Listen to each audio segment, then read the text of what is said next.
Udara dingin menusuk kulitku, seolah ikut meratapi kepergian Rama. Tanah basah di bawah kakiku terasa membebani, sama beratnya dengan hati ini. Aku berdiri di samping pusara yang baru ditimbun, memandangi nisan bertuliskan nama suamiku, Rama Anggara, dengan mata kosong. Air mata sudah terlalu lelah untuk mengalir, mengering bersama semua harapanku. Rasanya baru kemarin kami tertawa bersama, merencanakan masa depan, dan kini semua hanya tinggal kenangan. Suara isakan tangis di sekitarku bercampur dengan doa-doa yang dipanjatkan. Keluarga, kerabat, dan rekan kerja Rama memenuhi area pemakaman. Mereka semua datang untuk mengantar kepergiannya, untuk menghiburku, tapi tak ada yang bisa mengisi kekosongan ini. Tak ada yang bisa mengembalikan Rama. Di tengah tabut kesedihanku, sebuah suara tiba-tiba menarik perhatianku. Tangisan itu berbeda, lebih melengking, lebih pilu, dan terasa asing. Aku mengangkat pandanganku, mencari sumber suara itu. Di balik kerumunan, sedikit jauh dari tempatku berdiri, aku melihatnya. Seorang perempuan muda.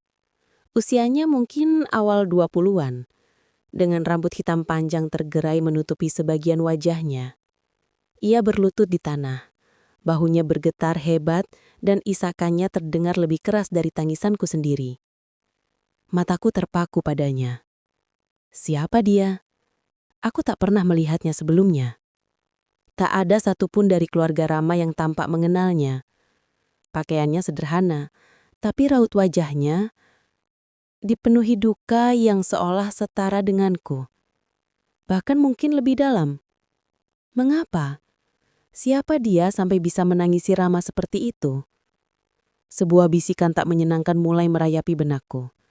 Sebuah kecurigaan yang terasa begitu tidak adil di hari berkabung ini. Namun, tak bisa kuenyahkan. Jantungku berdenyut lebih cepat. Bukan karena kesedihan, melainkan karena gejolak rasa ingin tahu yang mengganggu. Sepanjang sisa prosesi pemakaman, mataku terus mencuri pandang ke arah perempuan itu. Ia tetap di sana, tak bergerak, tak berhenti menangis. Seolah ia adalah satu-satunya orang yang paling berhak bersedih atas kepergian Rama. Sementara yang lain mulai beranjak pulang, ia masih bertahan. Sampai akhirnya hanya ada beberapa orang yang tersisa, termasuk aku dan beberapa anggota keluarga dekat.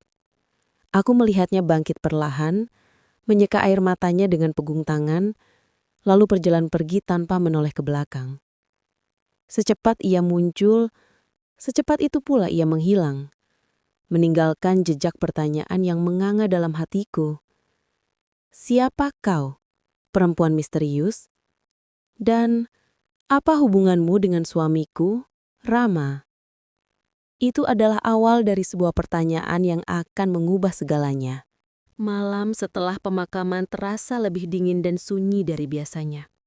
Rumah yang selama ini ramai oleh tawa dan percakapan kami kini terasa hampa. Setiap sudut, setiap benda, seolah berteriak memanggil nama Rama. Aku duduk di sofa ruang tamu, memeluk bantal yang masih samar-samar menyimpan aroma tubuhnya, berusaha menenangkan diri. Namun, bayangan perempuan muda di pemakaman itu terus menari-nari di pelupuk mataku. Tangisan pilunya, duka yang terpancar begitu kuat dari sorot matanya, terus menghantuiku. Siapa dia? Bisikan itu kembali hadir, kini lebih kuat dan menuntut jawaban. Aku berusaha mengusirnya, meyakinkan diri bahwa mungkin ia hanyalah salah satu kerabat jauh yang tak kukenal, atau mungkin teman kerja Rama yang sangat dekat. Tapi naluriku berkata lain. Ada sesuatu yang janggal, sesuatu yang terasa begitu pribadi dari dukanya. Ia menangis seolah kehilangan separuh jiwanya, sama seperti aku. Beberapa hari berikutnya, aku mencoba fokus pada urusan pemakaman dan administrasi yang ditinggalkan Rama. Ada banyak hal yang harus diurus, dari asuransi hingga surat-surat warisan. Kakak iparku, Lisa, banyak membantuku. Ia adalah satu-satunya orang yang bisa kuajak bicara tentang perasaanku tanpa merasa terlalu rapuh. "Sinta, kamu baik-baik saja?" tanya Lisa suatu sore saat kami sedang memilah dokumen di meja kerja Rama. "Kamu terlihat melamun?" Aku menghela napas panjang. Aku memikirkan sesuatu, Kak." Lisa menatapku dengan sorot mata lembut. "Apa itu, sayang? Jangan dipendam sendiri." Aku ragu sejenak. Apakah pantas aku menceritakan kecurigaan ini di saat seperti ini? Tapi desakan untuk berbagi beban ini terlalu kuat. "Waktu di pemakaman, Kak, aku melihat seorang perempuan muda. Aku tidak mengenalnya, tapi dia menangis sangat pilu, lebih dari siapapun, bahkan lebih dari aku." Lisa mengurutkan keningnya, mencoba mengingat. Perempuan muda? Aku tidak terlalu memperhatikan. Mungkin teman kantor Rama? "Bukan," jawabku cepat. "Bukan, aku yakin bukan. Teman-teman kantor Rama aku kenal semua. Dan ini duka yang ia tunjukkan bukan duka seorang teman. Ini lebih dalam, Kak. Seolah ia kehilangan orang yang sangat berarti dalam hidupnya." Ada keheningan sejenak. Lisa menatapku dengan ekspresi khawatir. "Maksudmu, kau mencurigai sesuatu?" Aku mengangguk pelan tanpa berani mengangkat wajahku. Rasa malu dan cemburu yang tak beralasan mulai merayap ke hati dan pikiranku. Aku harus mencari tahu. Aku harus menemukan perempuan itu. Ada sesuatu yang Rama sembunyikan. Dan aku harus tahu apa itu. Meskipun kebenarannya mungkin akan sangat menyakitkan. Aku berhak tahu. Aku berhak mendapatkan ketenangan meskipun itu berarti harus menghadapi badai baru dalam hidupku yang sudah hancur berantakan ini. Beberapa minggu berlalu sejak pemakaman Rama. Duka masih menyelimutiku, namun rasa penasaran dan kecurigaan telah menjadi bara api yang membakar di dadaku. Aku tahu aku tidak bisa terus-menerus membiarkannya menggerogoti. Aku harus menemukan jawabannya. Aku memulai pencarianku dengan cara yang paling sederhana. Bertanya. Pertama, kepada Lisa. "Kak, bisakah kau coba ingat-ingat lagi, apakah ada perempuan muda yang tidak kita kenal di pemakaman?" Tanyaku suatu siang saat kami makan siang bersama. Lisa menggeleng. "Sungguh, Sinta, aku benar-benar tidak mengingatnya. Aku terlalu fokus padamu dan pada acara itu sendiri." Aku mencoba kepada teman-teman dekat Rama, satu persatu. Mereka semua memberikan jawaban serupa. Tidak ada yang mengenali perempuan yang kudeskripsikan. Beberapa bahkan menatapku dengan tatapan kasihan, seolah aku mulai kehilangan akal sehat karena kesedihan. "Mungkin hanya ilusi, Sinta," kata salah satu teman Rama, Doni. "Maaf, aku tidak bermaksud tidak percaya. Tapi terkadang saat berduka, pikiran kita bisa mempermainkan kita." Aku hanya tersenyum getir. Mereka tidak tahu apa yang kurasakan. Aku yakin dengan apa yang kulihat. Tangisan itu terlalu nyata untuk menjadi ilusi. Aku mulai beralih ke cara lain. Aku memeriksa album foto lama Rama, mencari kemungkinan wajah yang familiar. Aku memeriksa daftar kontak di ponselnya, dengan bantuan Lisa yang tahu kata sandi. Tidak ada nama yang mencurigakan. Tidak ada foto yang memicu alarm. Rama adalah pria yang sangat teratur dan transparan. Atau begitulah yang kukira. Frustasi mulai merayap. Semakin aku mencari, semakin tak kutemukan. Ini seolah-olah perempuan itu adalah hantu. Muncul hanya untuk mengaduk-aduk perasaanku, lalu lenyap begitu saja. Suatu sore, saat aku membereskan lemari pakaian Rama, tanganku menyentuh sesuatu yang tersembunyi di bagian paling belakang. Sebuah kotak kayu kecil, antik, yang tak pernah kulihat sebelumnya. Aku tak ingat Rama pernah punya kotak ini. Jantungku berdebar kencang. Mungkinkah ini? Dengan tangan bergetar, aku membuka kotak itu. Di dalamnya ada beberapa benda. Sebuah jam tangan tua, bukan yang biasa dipakai Rama. Sebuah liontin perak dengan ukiran inisial R dan M. Dan selembar foto usang. Aku mengambil foto itu. Di sana Rama tersenyum muda, jauh lebih muda dari saat kami bertemu. Di sebelahnya seorang perempuan. Rambutnya panjang, wajahnya manis, dan ia memegang tangan seorang gadis kecil yang menggemaskan. Wajah gadis kecil itu memiliki kemiripan samar dengan perempuan yang kulihat di pemakaman. Napasku tercekak. Jantungku berdentum keras di telinga. Inisial M pada liontin, gadis kecil di foto, dan perempuan di pemakaman. Potongan-potongan teka-teki itu mulai menyatu, membentuk gambaran yang menakutkan. Rama punya masa lalu yang tak pernah ia ceritakan padaku. Dan perempuan di pemakaman itu, dia adalah bagian dari masa lalu itu. Sebuah rahasia yang ia simpan rapat, bahkan sampai kematian menjemputnya. Air mataku akhirnya tumpah, bukan karena kesedihan kehilangan Rama, melainkan karena rasa dikhianati dan kebingungan yang menyakitkan. Aku mencintai Rama dengan segenap hatiku, dan tak pernah sedetik pun aku meragukan kesetiaannya. Tapi kini, foto usang ini membongkar segalanya, menghancurkan fondasi kepercayaanku. Pencarian ini baru saja dimulai, dan rasanya sudah sangat menyakitkan. Malam itu, aku tidak bisa tidur. Foto usang itu tergeletak di meja samping ranjang, menjadi saksi bisu atas kehancuran hatiku. Siapa perempuan di foto itu? Dan gadis kecil itu, benarkah dia perempuan yang kulihat di pemakaman? Pertanyaan-pertanyaan itu terus berputar di benakku, membuat kepalaku pening. Keesokan harinya, dengan hati yang berat, aku menunjukkan foto itu kepada Lisa.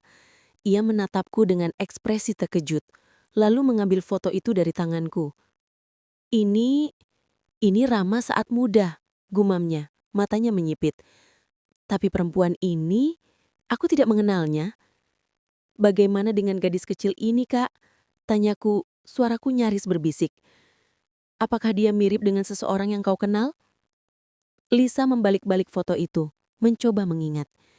Seingatku, Rama tidak punya keponakan perempuan yang seusia ini di masa lalunya. Atau mungkin aku tidak terlalu ingat detailnya. Ia berhenti sejenak lalu menatapku dengan tatapan prihatin. Sinta, apa yang kau pikirkan?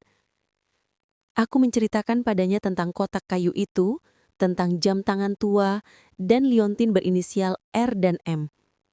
Lisa mendengarkan dengan seksama, sesekali menghela napas. Rama tidak pernah cerita apa-apa tentang ini padaku, Kak, kataku. Air mata kembali mengalir. Apa mungkin dia punya keluarga lain sebelum menikah denganku? Lisa memelukku erat. Sinta, jangan langsung menyimpulkan yang tidak-tidak. Mungkin ada penjelasannya. Rama adalah orang baik. Dia tidak akan pernah sengaja menyakitimu. Meski begitu, aku tahu Lisa juga merasakan kegelisahan yang sama. Diam-diam, ia pun mulai meragukan beberapa hal. Malam harinya, aku kembali memeriksa isi kotak itu. Jam tangan tua itu terlihat antik, mungkin peninggalan keluarga.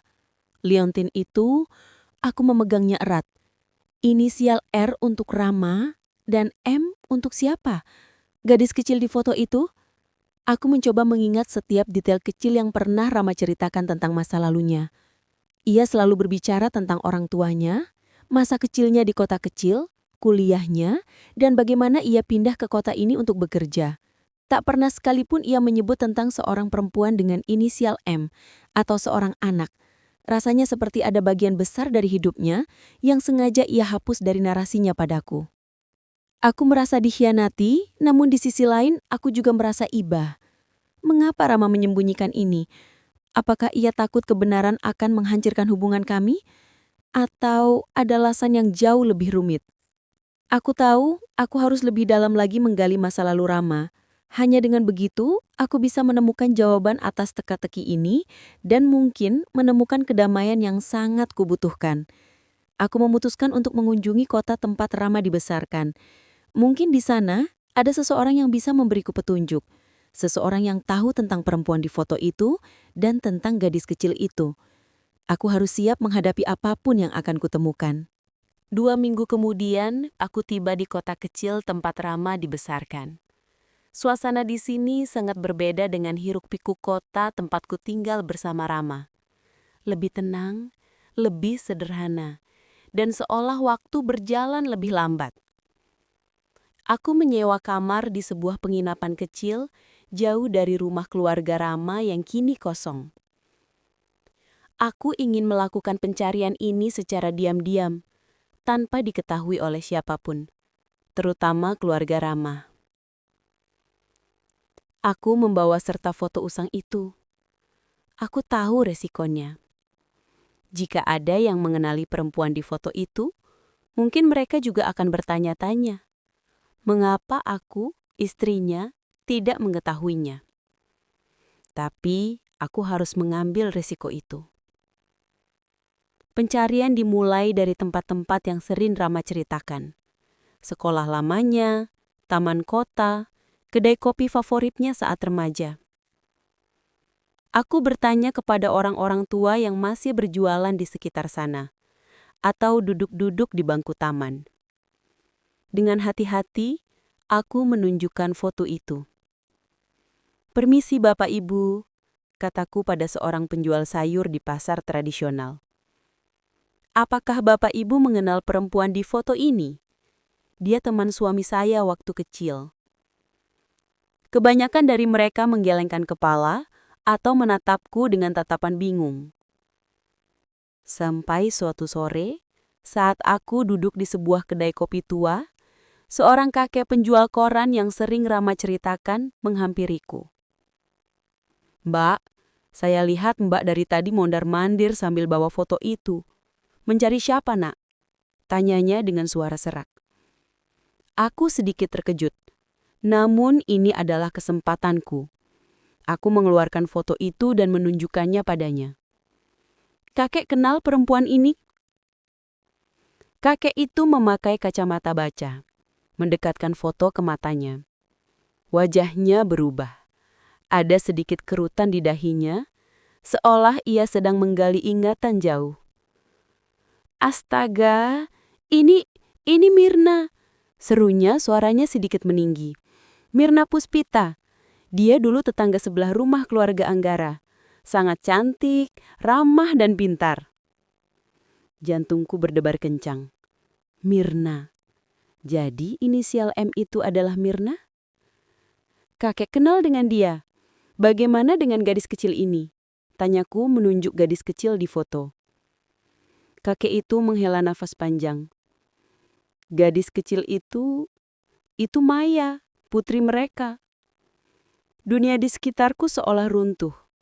Putri mereka. Kata-kata itu bergaung di kepalaku, mengalahkan segala suara lain. Mirna Puspita. Maya. Putri Rama? Jadi benar, Rama memiliki keluarga lain sebelum aku.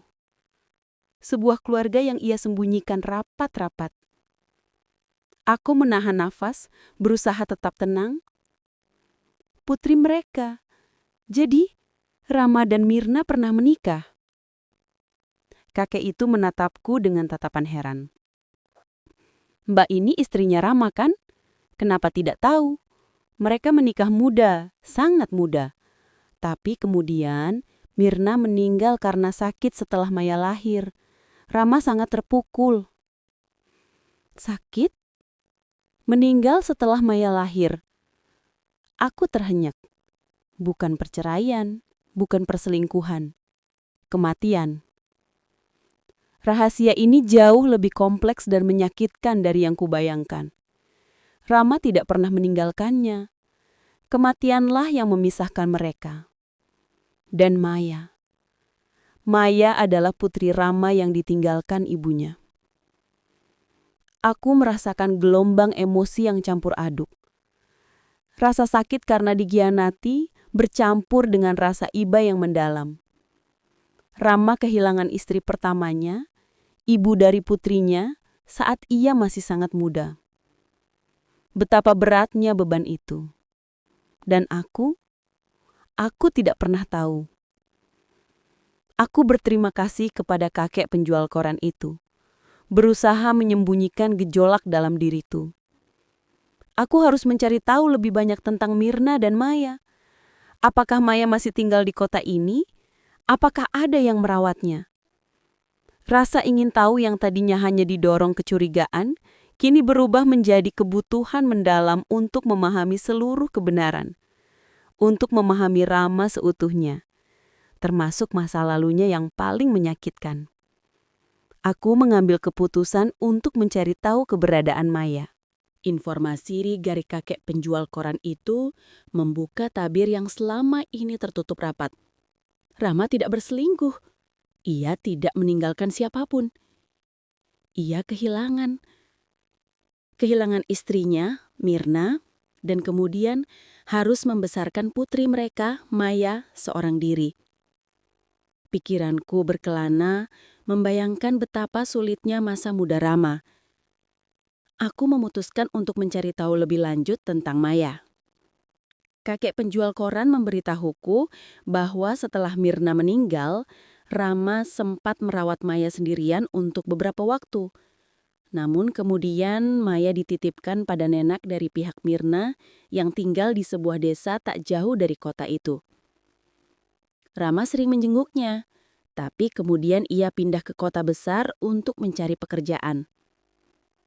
Sejak itu, kakek itu tidak tahu kabar Maya lagi.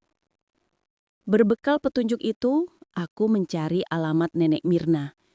Tidak mudah, karena desa itu cukup terpencil dan nama nenek Mirna, Bu Siti, cukup umum.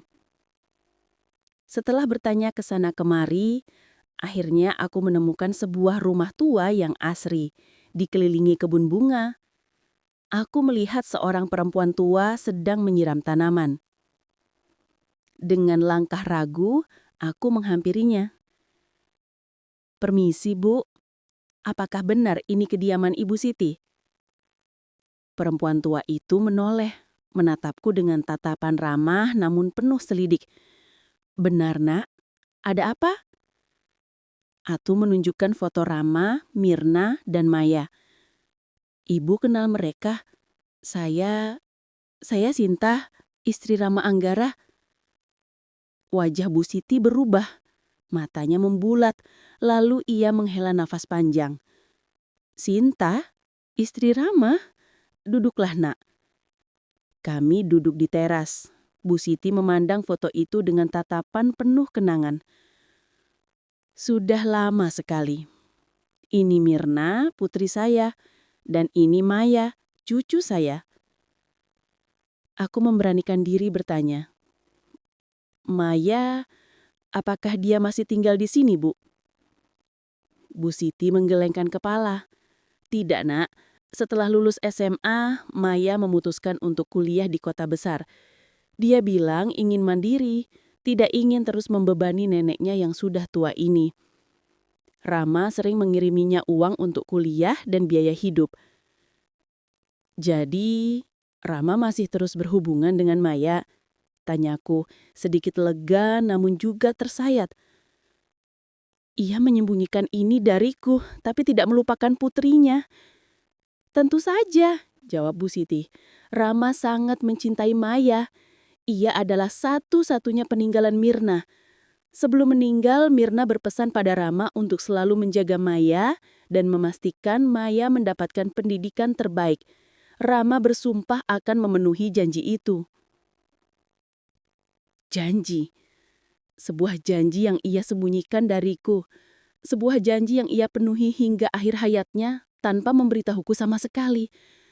Rasanya seperti ada bagian dari Rama yang tak pernah kumiliki, yang selalu terikat pada masa lalunya. Apakah Maya tahu tentang saya, Bu?" Tanyaku, suaraku bergetar. Bu Siti menatapku dengan tatapan iba.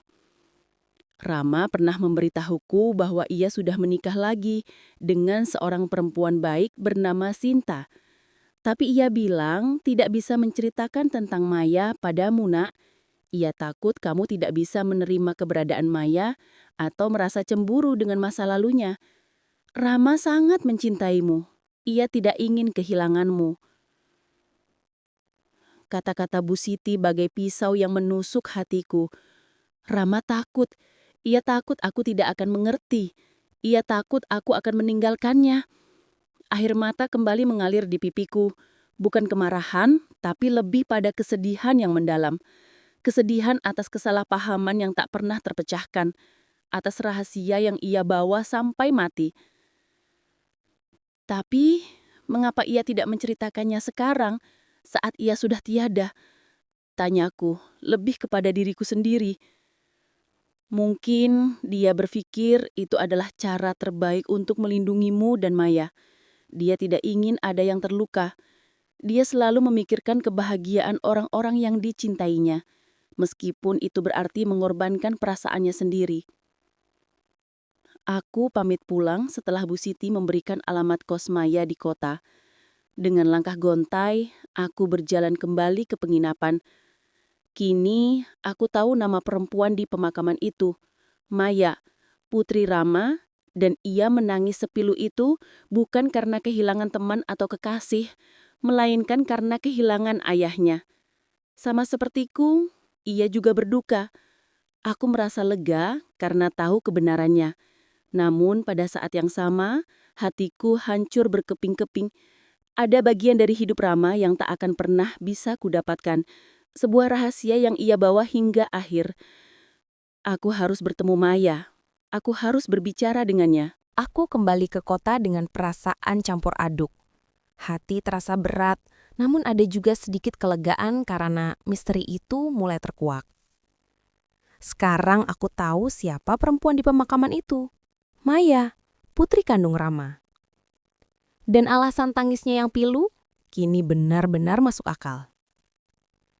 Berbekal alamat kos yang diberikan Bu Siti, aku memutuskan untuk menemui Maya. Aku tahu, ini akan menjadi pertemuan yang canggung, mungkin menyakitkan. Tapi aku merasa harus melakukannya. Aku harus melihatnya, bicara dengannya, dan mungkin memahami mengapa Rama merasa perlu menyembunyikan keberadaannya dariku. Aku tiba di depan sebuah bangunan kos di daerah yang cukup padat. Setelah bertanya kepada penjaga, aku naik ke lantai 2 dan mengetuk pintu sebuah kamar. Jantungku berdebar kencang. Bagaimana reaksi Maya nanti? Akankah ia membenciku? Pintu terbuka. Sosok perempuan muda yang kulihat di pemakaman itu berdiri di hadapanku. Matanya sembab, masih menunjukkan sisa-sisa duka. Rambutnya tergerai acak dan ia mengenakan kaos rumahan. Saat mantannya bertemu denganku, ada kilatan terkejut, lalu kebingungan. Maya? Tanyaku, suaraku sedikit tercekat. Ia mengangguk pelan, tanpa mengucapkan sepatah kata pun. Ia mengenaliku. Ia pasti tahu aku adalah istrinya Rama. Aku Sinta, kataku, berusaha menjaga nada bicaraku tetap tenang. Istri Rama. Keheningan melingkupi kami. Maya menatapku lekat-lekat, ada campuran rasa sakit, malu, dan sedikit amarah di matanya. Ia tidak mengundangku masuk. Aku tahu, kau Tutri Rama, kataku langsung pada intinya. Aku tahu tentang Mirna, ibumu, dan tentang janji Rama untuk menjagamu. Wajah Maya menegang. Ia mengepalkan tangannya. Untuk apa Anda kemari? Suaranya dingin, bergetar menahan emosi. Untuk memastikan bahwa saya bukan ancaman? Untuk mengusir saya dari hidup almarhum ayah? Aku menggaleng cepat.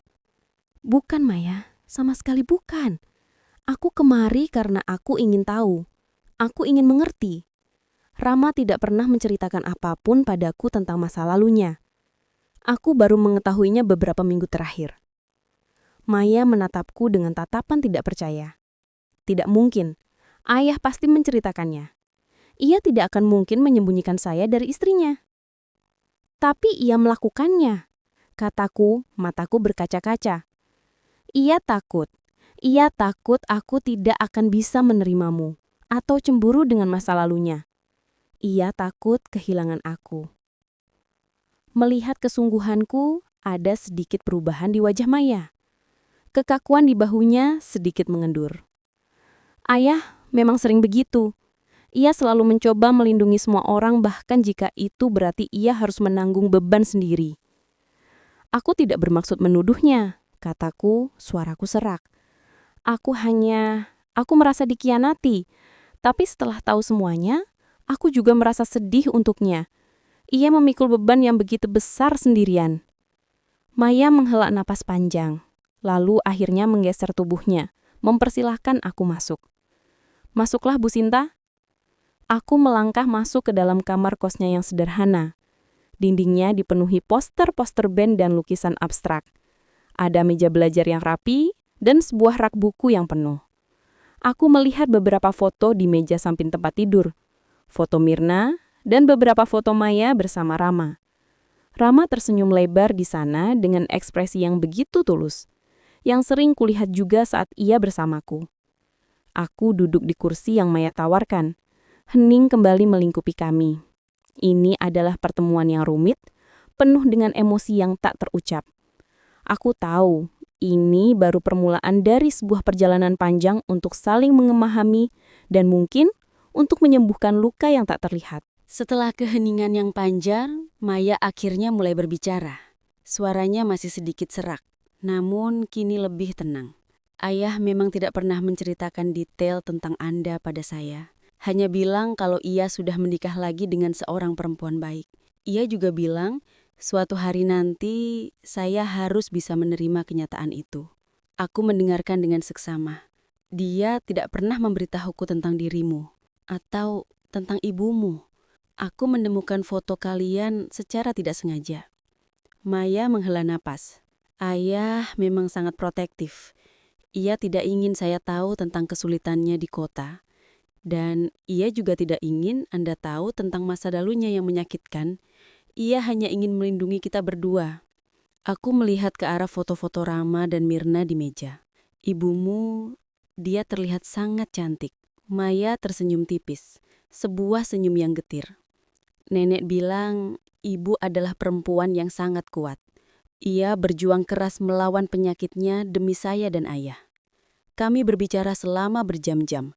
Maya menceritakan tentang masa kecilnya bersama neneknya, tentang kunjungan Rama yang tak teratur namun selalu membawa kebahagiaan, dan tentang bagaimana ia selalu merindukan sosok ayah yang utuh.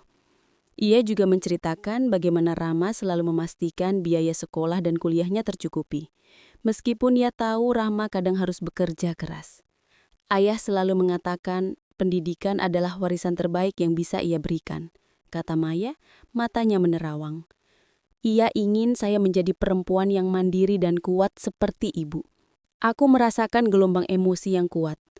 Ada rasa sakit karena tidak tahu, namun juga kekaguman atas pengorbanan Rama. Ia adalah pria yang kompleks, penuh dengan lapisan-lapisan yang tak pernah ku tahu.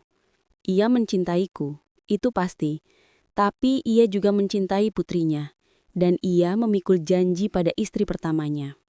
Waktu di pemakaman, aku memulai, sedikit ragu. "Aku melihatmu. Kau menangis lebih keras dariku. Saat itu, aku tidak tahu siapa kau, dan aku merasa cemburu." Maya menatapku. Matanya menunjukkan pengertian. "Saya tahu, Bu Sinta. Saya juga merasa bingung saat melihat Anda. Saya tahu Anda adalah istri ayah, dan saya merasa bersalah karena menangis begitu keras di hadapan Anda. Tapi saya tidak bisa menahannya. Ayah adalah satu-satunya orang tua yang saya miliki. Dan sekarang ia pergi." Air mataku menetes. Kami berdua, dua perempuan yang mencintai Rama dengan cara yang berbeda, kini duduk bersama, berbagi duka. Rama telah menyatukan kami dalam kesedihan ini, meskipun ia tidak pernah berniat seperti itu. Aku merasa ada ikatan yang tak terduga mulai terbentuk di antara kami. Sebuah ikatan yang lahir dari kehilangan dan dari kebenaran yang menyakitkan. Pertemuan itu terasa seperti sebuah sesi terapi yang panjang. Aku menceritakan tentang kehidupanku dengan Rama, tentang cinta kami, tentang rencana masa depan yang kini hancur. Maya mendengarkan dengan penuh perhatian. Kami berbagi cerita tentang pria yang sama, namun dari perspektif yang sangat berbeda. Aku minta maaf jika kedatanganku membuatmu tidak nyaman, tapi aku merasa perlu datang. Aku perlu tahu." Maya menatapku lagi dengan senyum yang lebih simpis. "Tidak apa-apa, Bu Sinta. Saya mengerti. Mungkin ini juga saatnya bagi saya untuk mengenal Anda lebih dekat. Mengenal orang yang dicintai ayah, orang yang membuat ayah bahagia di sisa hidupnya." Kata-kata Maya menghangatkan hatiku. Rahasia ini telah menciptakan jarak. Tapi kini kebenaran mulai membangun jembatan. Aku tahu proses penerimaan ini akan panjang dan berliku. Tapi setidaknya kami berdua sudah memulai langkah pertama. Setelah pertemuan dengan Maya, aku merasa ada beban berat yang terangkat dari pundakku. Aku masih berduka atas kepergian Rama. Namun kini, ada pemahaman yang lebih dalam tentang dirinya, tentang kompleksitas hati dan masa lalunya. Rasa dikhianati berangsur digantikan oleh rasa iba dan penerimaan. Aku mulai sering mengunjungi Maya. Kami makan siang bersama, atau kadang hanya sekedar mengobrol di kosnya. Aku menceritakan padanya tentang Rama yang kupahami, tentang kebiasaan lucunya, tentang impian-impian kami. Maya juga berbagi cerita tentang Rama di masa mudanya, tentang bagaimana ia berjuang setelah kehilangan Mirna, dan bagaimana ia selalu berusaha menjadi ayah terbaik meskipun jarak memisahkan mereka. Kami menemukan banyak kesamaan dalam cinta kami pada Rama. Kami berdua adalah bagian dari hidupnya yang berbeda, namun sama-sama penting. Aku belajar tentang sisi Rama yang bertanggung jawab dan setia pada janji. Bahkan pada janji yang paling menyakitkan sekalipun. Maya belajar tentang sisi Rama yang penuh kasih dan romantis. Sisi yang mungkin tidak terlalu sering ia lihat saat ayahnya harus berjuang sendiri. Suatu hari, aku membawakan foto-foto pernikahan kami kepada Maya. Ia melihatnya dengan tatapan sendu, namun juga dengan senyum tipis. Ayah terlihat sangat bahagia, gumamnya, menyentuh wajah Rama di foto. Dia memang bahagia bersamaku, Maya, kataku lembut. Sama seperti dia bahagia bersamamu. Dia memiliki cinta yang besar untuk kalian berdua dengan cara yang berbeda.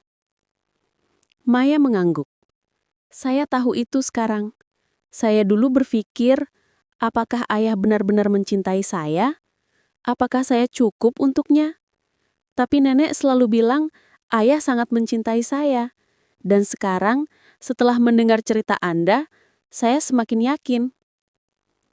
Aku merasakan ikatan emosional yang kuat terjalin di antara kami.